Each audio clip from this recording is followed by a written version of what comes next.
HSC 25 batch তোমাদের যাদের আজকে বাংলা প্রথম পত্র পরীক্ষা কিছুটা হলেও খারাপ হয়েছে, এই ভিডিওটা তোমাদের জন্য। কারণ এই ভিডিওতে আমরা বাংলা দ্বিতীয় পত্রের নির্মিত অংশে কিভাবে 70-এর মধ্যে অন্ততপক্ষে 60-65 পেতে পারি সেটা নিয়ে আলোচনা করব। পাশাপাশি এই যে বাংলা প্রথম পত্রে তোমরা কেন খারাপ করলে সেটা নিয়ে ছোট্ট করে আলোচনা করব। তো আমি জানি যে আমি গতকালকে একটা ভিডিও দিয়েছিলাম যে সৃজনশীলে একটা প্রশ্নের কিভাবে 20 মিনিটের মধ্যে লেখা সম্ভব। তো যারা যারা ভিডিওটা দেখেছো আশা করি তোমাদের উপকারে লেগেছে। কিন্তু আমি যখন গ্রুপে পোস্ট করি অনেক স্টুডেন্ট বলে যে ভাইয়া শেষের প্রশ্নের গ ঘ দিতে পারিনি। এটা কিন্তু একটা জাতীয় সমস্যা। হ্যাঁ, কারণ আমরা জানি তোমরা যারা এইচএসসি 25 ব্যাচ আজকে বাংলা প্রথম পত্র পরীক্ষা দিলা, এটা খুব ভালো করে জানি অনেকেই হয়তো বা সেই যে 10-এ, হ্যাঁ অর্থাৎ এসএসসিতে তোমরা হয়তো বা পরীক্ষা দিছিলা বোর্ড পরীক্ষায় বাংলায়, তখন হয়তো বা 60টা সৃজনশীল লিখছিলা, এরপরে আর কখনোই একসাথে 60টা সৃজনশীল লেখনি, যার জন্যই তোমাদের সে অভ্যাস গড়ে তোলা হয়নি, প্লাস হাতে স্পিড হয়নি। দ্যাটস ওয়াই তোমরা গ ঘ উত্তর দিতে পারোনি। তো গ ঘ উত্তর না দেওয়া মানে 7 নম্বর হাওয়া। তো আমরা জানি যে ধরো যে তুমি MCQ এ 30-এর মধ্যে 25 পেলে, যদি 30 পাও খুবই ভালো। তো আলটিমেটলি আমরা এটা অন্তত ধরে নিচ্ছি যে বাংলা প্রথম পত্রে যদি একটু খারাপ হয়, ধরো যে 70+ হচ্ছে কিন্তু কোনোভাবে 80+ হচ্ছে না, তাদের জন্য এই ভিডিওটা। তো দেখো একটা গুরুত্বপূর্ণ কথা, সেটা হচ্ছে যে তোমাদের বাংলা দ্বিতীয় পত্র, হ্যাঁ বাংলা দ্বিতীয় পত্রে তোমরা কিভাবে ভালো নম্বর পাবে। ব্যাকরণ অংশ নিয়ে এর আগের একটি ভিডিওতে আলাপ করেছি। আজকে আমরা নির্মিত অংশ নিয়ে আলাপ করব। বাংলা দ্বিতীয় পত্রের নির্মিত অংশ নিয়ে আমরা আলাপ করব। তো বাংলা দ্বিতীয় পত্রের নির্মিত অংশে আমরা জানি কি কি আইটেমগুলো আছে। একটু এখানে দেখো আইটেমগুলো কি কি। পারিভাষিক শব্দ বা অনুবাদ, তোমরা অবশ্যই পারিভাষিক শব্দ উত্তর করার চেষ্টা করবা। কেন করবা সেটা বলছি পরে। তারপরে দ্বিতীয় যেটা আছে দিনালিপি বা প্রতিবেদন, তোমরা যেটা করবা সেটা হচ্ছে দিনালিপি দেওয়ার চেষ্টা করবা, প্রতিবেদন দেওয়ার চেষ্টা না করাই উচিত। আর তৃতীয়ত তোমরা ইমেল দেওয়ার চেষ্টা করবা, আবেদনপত্র না দেওয়ার চেষ্টা করা উচিত। তবে যারা পারবা তারা দিবা। আমরা যাদের আসলেই খুব কঠিন অবস্থা তাদের জন্য এই ভিডিওটা আমরা বানাচ্ছি। হ্যাঁ, তো আরেকটা বিষয় যে সংলাপ বা ক্ষুদে গল্পের মধ্যে তোমরা চেষ্টা করবা সংলাপ দেওয়ার, সময় কম লাগবে, আর রচনা তো তোমাকে দিতেই হবে। এখন আমি যদি বলি যে এই যে আইটেমগুলো আছে, কেন আমি তোমাদেরকে পারিভাষিক শব্দ লিখতে বললাম, অনুবাদ লিখতে মানা করলাম। দেখো একটা গুরুত্বপূর্ণ কথা হচ্ছে যে পারিভাষিক শব্দের ক্ষেত্রে তোমার মার্ক তোলা বেশি সহজ। কারণ পারিভাষিক শব্দে তুমি 10-এ 10 তুলতে পারবে, যেটা তুমি পারবে না কিসে, যেটা তুমি অনুবাদ থাকলে। দেখো একটা অনুবাদে কিন্তু মনে করো লাইন টু লাইন যদি তুমি জাস্ট খালি বাংলায় কনভার্ট করে দাও, এতে করে কিন্তু হবে না। সেখানে যেটা করতে হবে সেটা হচ্ছে যে প্রপারভাবে মূল ভাবটা নিয়ে আসতে হবে। তো বাংলাটাকে ইংলিশে কনভার্ট করতে হবে, কি প্রপার মূল ভাবটা নিয়ে আসতে হবে, যেটা তুমি চাইলেই যদি পারিভাষিক শব্দ উত্তর দাও সেক্ষেত্রে কিন্তু ব্যাপারটা সহজ হয়ে যাবে।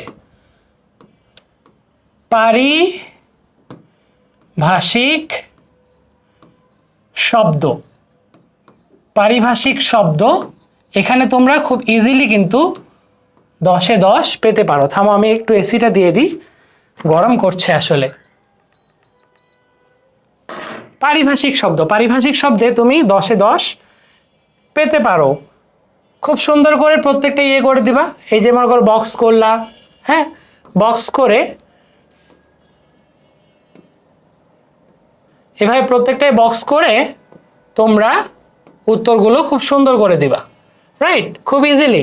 আর একটা কাজ করবা, পারিভাষিক শব্দ ধরো যে ব্যাপারটা হয়, ধরো যে তুমি যতগুলো আছে তার মধ্যে কিছু পারলা না, ফাঁকা রাখলা, এই পাশে লিখলা, হ্যাঁ এই পাশে ধরো যে লিখলা, এখানে কিছু উত্তর করতে পারতেছো, কিছু পারতেছো না, মনে আসতেছে না, ফাঁকা রাখলা। যখন মাথায় আসবে বা বন্ধু বান্ধব আশেপাশে যারা পারছে তাদের থেকে দেখে নিবা খুব ইজিলি। তো এখানে কিন্তু তুমি চাইলেই 10-এর মধ্যে 10 পাওয়া সম্ভব, 10-এর মধ্যে 10 পাওয়া সম্ভব। আচ্ছা, তারপর আসি, তারপর আমরা কি নিয়ে আলাপ করব? তারপর আমরা আলাপ করব হচ্ছে যেটা বলছিলাম যে দিনলিপি না প্রতিবেদন, তোমরা কেন দিনলিপি লিখবা সেটা নিয়ে আমরা আলাপ করি। দিনলিপি নিয়ে কেন লিখবা সেটা আমরা আলাপ করি। সেটা হচ্ছে যে দেখো, দিনলিপির ক্ষেত্রে যেটা হয়, দেখো প্রতিবেদনে আসলে তোমাকে বেশ কয়েকটা স্ট্রাকচার মনে রাখতে হয়, যেটা দিনলিপিতে প্রয়োজন নাই। দিনলিপি তুমি খুব ইজিলি লিখতে পারবা, কারণ এখানে তুমি বানিয়ে লিখতে পারবা। কিন্তু প্রতিবেদনের ক্ষেত্রে যেটা হবে সেটা হচ্ছে যে অনেক সময় ওই বিষয়গুলো মনে আসবে না, আমাকে প্রপারভাবে শব্দগুলোর প্রয়োগ হলো কিনা, ভালো করে লিখতে পারলে কিনা, স্ট্রাকচার ঠিক আছে কিনা। কিন্তু দিনলিপিতে আসলে লেখাটা সহজ এবং কি সময়ও খুব একটা বেশি লাগে না। দেখো, দিনলিপির ক্ষেত্রে যেভাবে লিখবা সেটা আমি একটু জাস্ট বলে দিই। দিনলিপি বলতে কি, আলটিমেটলি ডায়েরি লেখা। আমরা ছোটবেলায় ডায়েরি লিখছি না, হয়তো তোমরা এখন অনেকেই লেখো, তবুও ডায়েরিতে আমরা হয়তো বা সেভাবে প্রপার নিয়ম মানি না, বাট এখানে কিছু নিয়ম আছে, সেগুলো আমি একটু লিখে দিই। দিনলিপির ক্ষেত্রে প্রথমেই তারিখ এবং বার। ধরো যে আজকে কত তারিখ? আজকে হচ্ছে 26 তারিখ। আজকে হচ্ছে 26 তারিখ, তাই তো? আজকে হচ্ছে 26/6/2025। হ্যাঁ, আজকে 26 তারিখ। হ্যাঁ, 26/6/2025। আজকে কি বার? আজকে বৃহস্পতিবার। তো আজকে হচ্ছে বৃহস্পতিবার।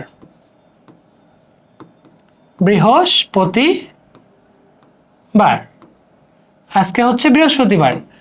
আমি জানি আমার লেখা খারাপ, আস্তে আস্তে লেখা ভালো করব। আসলে আমিও তো জাস্ট শুরু করলাম, ইনশাল্লাহ হবে। তোমাদের জাস্ট নিয়মটা তুমি বুঝতে পারো কিনা সেটাই গুরুত্বপূর্ণ কথা। তারপরে যেটা লিখবা, যে তারিখ লিখলা, তারপর লিখবা সময়। হ্যাঁ, সময়ের ক্ষেত্রে আমি যেটা বলবো যে যেহেতু ডায়েরি লিখবা, যে কোনো টাইমে লেখা যায়, তুমি চাইলে রাত দিন যেটাই দিতে পারো, তুমি দাও একটা। ধরো যে তুমি সকালবেলা ডায়েরি লিখতে বসছো, হ্যাঁ, সকাল 10টা, সকাল 10টা। পরে যেটা লিখবা সেটা হচ্ছে জায়গার নাম। লিখলাম ধরো যে ঢাকা লিখলা। তাহলে কি কি লিখলা দেখো তো, এখানে তারিখ, বার, সময়, স্থান। তারপরে খুব সুন্দর করে ধরো যে এমন হইতে পারে যে আসলো যে তোমার সেটা যেটা আমি বলি যে কলেজের প্রথম দিন বা তোমার স্কুলের প্রথম দিন। হ্যাঁ, তো এখানে সুন্দর করে হেডলাইনটা লিখবা। ধরো যে দিলাম কলেজের প্রথম দিন, কলেজের প্রথম দিন। তারপর তুমি এখানে একটা টান দিবা, এখানে একটা টান দিয়ে তুমি খুব সুন্দর করে লেখা শুরু করো। যেহেতু 10 মার্ক, সেক্ষেত্রে চেষ্টা করবা অন্তত 1 পাতার অবশ্যই বেশি লিখবা, 1 পাতা 2 পাতার মতো লেখার চেষ্টা করবা, তাহলে আসলে টিচাররা মার্ক দিতে কার্পণ্য বোধ করবে না। তারপরে আসি যেটা গুরুত্বপূর্ণ। তাহলে দেখো, এখানেও কিন্তু তুমি চাইলেই 10-এ 10 না হলেও, আমি ধরলাম 10-এ 10, বাট 10-এ আসলে 10 দেওয়াটা একটু টাফ, এখানে 8-9 পেতে পারো যদি খুব ভালো লেখো। তারপরে কোনটা বলো তো? তারপরে হচ্ছে তোমার ইমেইল বা আবেদনপত্র। আমি এখানে ইমেইল লিখতে বললাম কেন?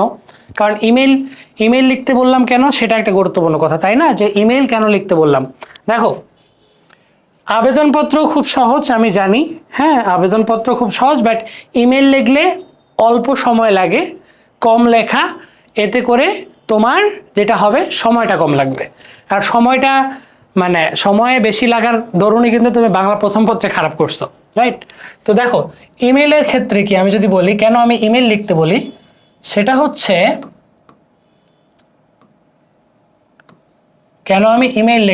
তাই তো? দেখো, ইমেইলের ক্ষেত্রে যেটা একটা বক্স করতে হয়, রাইট?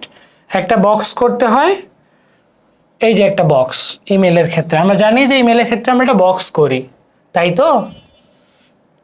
ইমেলের ক্ষেত্রে আমরা একটা বক্স দিলাম, এই বক্সে আমরা আসলে কি কি দিব? হ্যাঁ, এখানে আমরা যেটা লিখি যে এই যে বক্স দিলাম দিলাম দিলাম, যদিও আমি খুব বড় করছি, এত বড় করার দরকার নেই। হ্যাঁ, তারপর এই যে দেখো, যেটা করব এখানে কি দিব? From, from to CC, from to CC.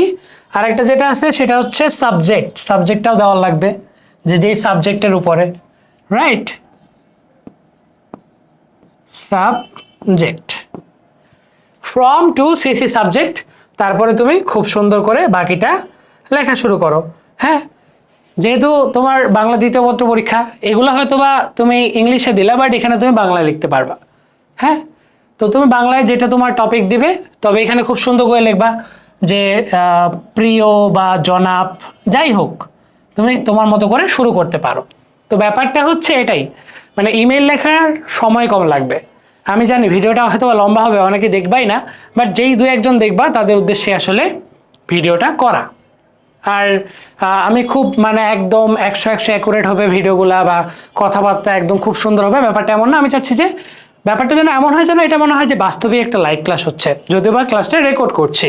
তো এখানেও চাইলেই কিন্তু তুমি 10-এ 10 পাওয়া সম্ভব, 10-এ 10 পাওয়া সম্ভব, কারণ ইমেইলে কম লেখা মার্ক দিতে টিচাররা কার্পণ্যবোধ করে না, যদি সব কিছু ঠিক থাকে। এবং কি এখানে চেষ্টা করবে লেখাটা সুন্দর করতে। আর এখানে এই যে লিখে দিবা স্নেহের যা হয় আর কি, বুঝতে পারছো?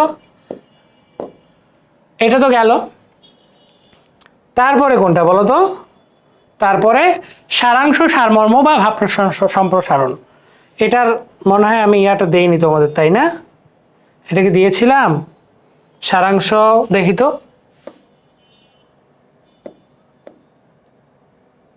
সংলাপ, খুদে গল্প, ইমেল, দিনালিপি, পারিভাষিক শব্দ, দিনালিপি গেল, ইমেল গেল, সারাংশ,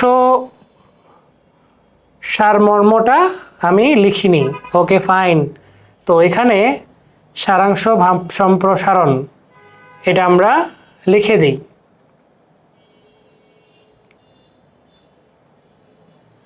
এটা আমরা লিখি নাই, এটা আমরা লিখে দিই। হ্যাঁ, সারাংশ বা ভাব সম্প্রসারণ, ভাব সম্প্রসারণ। তো তোমরা যেটা চেষ্টা করবা, এখানে তোমরা সারাংশ লেখার ট্রাই করবা। কেন লিখবা সেটা বলছি, কেন লিখবা সেটা এবার বলছি। দেখো, সারাংশ, সারমর্ম তোমাদের যদি মুখস্থ থাকে খুবই ভালো, তবে এখানে সিকিউর হয় যে তুমি যদি ভাব সম্প্রসারণ লেখো, কারণ সারাংশ সারমর্ম প্রায় হুবহু বইয়ের মতোই লেখা উচিত, না হলে টিচাররা আসলে মার্ক দিতে চায় না। আর তুমি যদি আজগুবি জাস্ট এতটুকু লেখো, মার্কই দিবে না, এটা একটা রিস্ক। বাট ভাব সম্প্রসারণের ক্ষেত্রে একটা প্লাস পয়েন্ট হচ্ছে তুমি এখানে বানিয়ে লেখার সুযোগ পাচ্ছ। মানে তোমার কাছে যদি মাথায় ওই জাস্ট মূল ভাবটা জানা থাকে যে কি ব্যাপার হচ্ছে, হ্যাঁ, তাহলে তুমি এটা ভাব সম্প্রসারণ।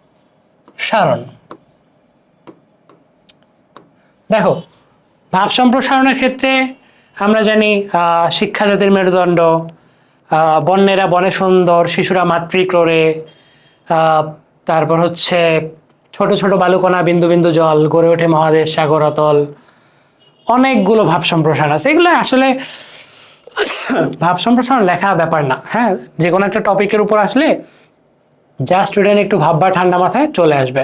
তো ভাব সম্প্রসারণের ক্ষেত্রে সুন্দর করে মনে করো যেটা যেটা হেডলাইন হয় সেটা লিখলা। হ্যাঁ, ধরো যে আমরা যেটা দিতে পারি সেটা হচ্ছে, আমরা কোনটা দিতে পারি, আমরা ধরো যে একটা ভাব সম্প্রসারণ এখানে লিখে দিলাম, সেটা হতে পারে ধরো যে শিক্ষা জাতির মেরুদণ্ড, শিক্ষা জাতির মেরুদণ্ড, মেরুদণ্ড, শিক্ষা জাতির মেরুদণ্ড। আমি জাস্ট স্যাম্পল দিলাম। এইভাবে লিখে সুন্দর করে লেখা শুরু করো। আর ভাব সম্প্রসারণের ক্ষেত্রে চেষ্টা করবা 2 থেকে 3 পেজ লেখার, তবে 2 থেকে 2.5 পেজ লিখলেও মার্ক পাবা। তো এখানে তোমরা মার্ক পেতে পারো 10-এর মধ্যে 8 কিংবা 10-এর মধ্যে 8 পাবা যদি ভালো করে লেখো, কারণ ভাব সম্প্রসারণ আসলে পুরা মার্ক দেয় না আসলে টিচাররা। আচ্ছা, তারপরে যেটা, তো দেখো ভাব সম্প্রসারণ গেল, ইমেল আমরা কি কি পড়লাম?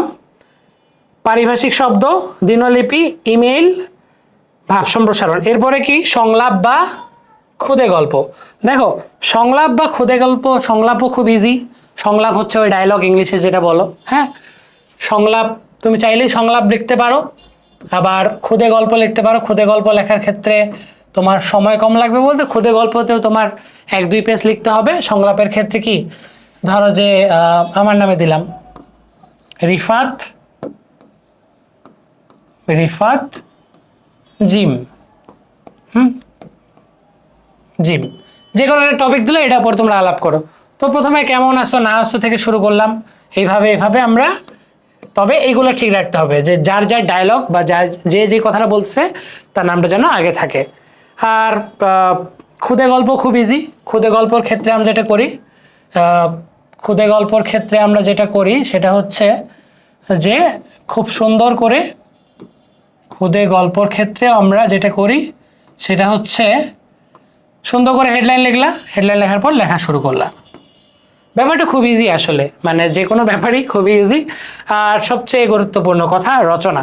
রচনার জন্য সময় রাখার চেষ্টা করবা কমপক্ষে হইলেও 40 থেকে 50 মিনিট, আর যদি 1 ঘন্টা রাখা যায় আরও ভালো, তবে অন্তত পক্ষে 40 থেকে 50 মিনিট রচনার জন্য রাখবা, কারণ রচনায় যেহেতু মার্ক বেশি আর রচনা লিখতে আসলে অনেক সময় লাগে। তো এই হচ্ছে মোদ্দা কথা, এই হচ্ছে মোদ্দা কথা যে আমি আজকে নির্মিত অংশের 70 নাম্বার নিয়ে আলোচনা করলাম। এর আগে 30 নাম্বার ব্যাকরণ নিয়ে আলোচনা করেছিলাম। তো তোমরা যদি সাজেশন চাও দেওয়াই যায়, বাট খুব ইজি আসলে। যেগুলো আইডিয়া দিলাম এগুলো নিয়ে কাজ করো, পড়াশোনা করো। সামনে আরও 2 দিন আছে, আজকে রাতটা সহ তো আরও বেশি দিন আছে।